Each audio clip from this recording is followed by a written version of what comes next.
जय जगन्नाथ। जो मैंने सीएम किसान पीएम किसान पाउले से जो एग्रीस्टाक फार्मर रेजिस्टरटा मैंडेटरी थिला जदि जो मैंने न करूले से पीएम किसान इंस्टॉलमेंट बंद होता बर्तमान सीएम किसान भी जदि आप फार्मर रजिस्ट्रेशन एग्रीस्टाक फार्मर रजिस्टर न करपर ना रू सीरियल ना कटिज आप भी नेक्स्ट किस्ती पाइबे अलरेडी आप रिजेक्ट होगा आरंभ हो गला। मुझे स्क्रीन में देखो जनकर से कृषक ओडिशा रे पंजीकरण करना रिजेक्ट देखा तेणु ना तो जमी ना से पंजीकरण करें बर्तमान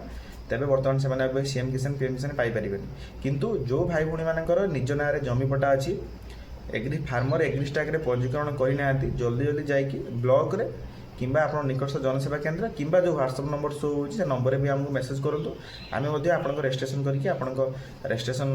जो पेपरटा आप नंबर सेंड करदेबू निश्चित भाव रजिस्ट्रेशन करूँ। रजिस्ट्रेशन न कले आप सीएम किसान पीएम किसान किंबा अन्य कौन जो गवर्नमेंट सब्सिडी बेनिफिट अच्छी फार्मर मान से आप पाइबे बर्तमान मैंडेटरी गवर्नमेंट तेणु आप निश्चित भाव में पंजीकरणटा करनी जदि आप जमी ना आप बापा ना जमी अच्छी तेज निज ना को किसी जमी करनी चाष जमी किसी जमी करनी कर सारापर आप रजिस्ट्रेशन करेंगे यार कौन लास्ट डेट ना निश्चित भाव में आप रजिस्ट्रेशन करनी वीडियो जब इनफर्मेटिव लगी वीडियो को लाइक करूँ सब इनफर्मेटिव और टेक्निकल वीडियो देखा चैनल को सब्सक्राइब करूँ। धन्यवाद।